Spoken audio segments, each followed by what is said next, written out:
സഹോദരങ്ങളെ, സൂഫി മാർഗം ആദ്യ കാലഘട്ടത്തിലെ ചരിത്രത്തിലെ ആദ്യകാല സൂഫികൾ എന്ന് പറയപ്പെട്ട ആളുകൾ അവർ സൂഫികളാണെന്ന് സ്വയം പറഞ്ഞു എന്നല്ല, മറിച്ച് സൂഫികൾ പൊതുവെ ഞങ്ങളുടെ ആദ്യകാല നേതാക്കന്മാരെന്ന് പറയുന്നവർ അവരുടെ ചരിത്രം എടുത്തു നോക്കിയാൽ പലപ്പോഴും ഏറെക്കുറെ കാണാൻ കഴിയുന്നത് രണ്ട് കാര്യങ്ങളാണ്. ഒന്ന്, അവർക്ക് ജീവിതത്തോട്, ഭൗതിക ജീവിതത്തോട് അമിതമായ വിരക്തി ഉണ്ടായിരുന്നു. ഭൗതിക സുഖങ്ങളിൽ നിന്ന് അകന്നു നിൽക്കുക എന്നത് ആദ്യകാല സൂഫികളുടെ പ്രധാനപ്പെട്ട അടയാളമായിരുന്നു. അതാണ് ഒന്നാമത്തെ കാര്യം. രണ്ടാമത്തെ കാര്യം, അവർ അള്ളാഹുവിനോടുള്ള സ്നേഹത്തിൽ മതിമറയ്ക്കുകയും അതിൽ ലയിച്ചു പോവുകയും ചെയ്തവരാണ് ഞങ്ങൾ എന്ന് അവകാശപ്പെടുന്നവരായിരുന്നു. ഈ രണ്ട് കാര്യങ്ങളായിരുന്നു പലപ്പോഴും ആദ്യകാല സൂഫികളുടെ അടയാളമായി നമുക്ക് കാണാൻ സാധിക്കുക. എന്നാൽ സൂഫിസം അതിന്റെ ഒരു നൂറ്റാണ്ടിങ്ങോണ്ട് കടക്കുമ്പോഴേക്ക് അതിൽ കഠിനമായ, അങ്ങേറ്റം ഗുരുതരമായ പിഴച്ചവാദങ്ങൾ കയറിക്കൂടി. അതിന്റെ തുടക്കം കാണുന്നത് ഷെയ്ഖ് മുരീദ് എന്ന പുതിയ രൂപത്തിൽ നിന്നാണ്.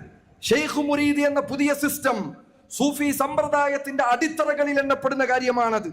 ആ രീതി ആദ്യകാല സൂഫികൾക്ക് അവരുടെ കാലം കഴിഞ്ഞ് തൊട്ടുടനെ അത് ആരംഭിക്കുകയാണ്. സൂഫികൾ തങ്ങൾക്കൊരു ഷെയ്ഖ് ഇല്ലാതെ അവർക്ക് സ്വർഗത്തിലെത്തിപ്പെടാൻ കഴിയില്ല, അല്ലെങ്കിൽ മോക്ഷത്തിലേക്ക് എത്തിച്ചേരാൻ കഴിയില്ല. അള്ളാഹുവിന്റെ ദീനിന്റെ യാഥാർത്ഥ്യം മനസ്സിലാക്കണമെങ്കിൽ ഒരു തരീഖത്തിന്റെ ഷെയ്ഖ് വേണം. ആ ഷെയ്ഖിന് മുൻപിൽ കുളിപ്പിക്കാൻ വെച്ച ഒരു മയ്യത്ത് ആ കുളിപ്പിക്കുന്നവന്റെ മുൻപിൽ ഏതുപോലെ കിടക്കുമോ അതുപോലെ ഒരു ഷെയ്ഖിന് മുൻപിൽ മുരീദ് കിടക്കണം.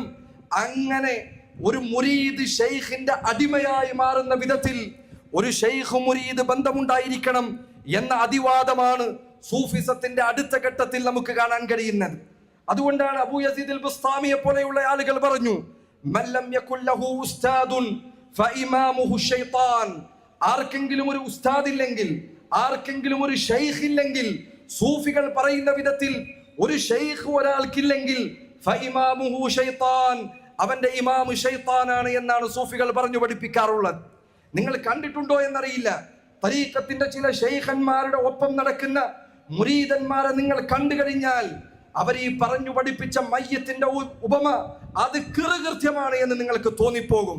അത്രമാത്രം ഒരു ഷെയ്ഖിന്റെ പിറകിൽ ഒരു അടിമയെ പോലെ പറഞ്ഞതെല്ലാം കേൾക്കുകയും ഷെയ്ഖ് പോടാ എന്ന് പറഞ്ഞാൽ പോവുകയും വാടാ എന്ന് പറഞ്ഞാൽ വരികയും, അങ്ങനെ ഷെയ്ഖ് ക്ലാസ് എടുക്കുന്ന സന്ദർഭത്തിൽ മുന്നിലിരിക്കുന്നവനെ മോശപ്പെട്ട വാക്കുകൾ പറഞ്ഞാൽ, കഴുത എന്ന് വിളിച്ചാൽ അത് കേൾക്കാൻ തയ്യാറായി നിൽക്കുകയും ചെയ്യുന്ന വിധത്തിൽ മുരീദന്മാരെ വളർത്തിയെടുക്കുക എന്നതാണ് സൂഫി സമ്പ്രദായത്തിൽ നിലനിൽക്കുന്നത് എന്ന് തരീഖത്തുകളിൽ പലതിനെയും വീക്ഷിച്ചാൽ നിങ്ങൾക്ക് മനസ്സിലാക്കാൻ സാധിക്കും.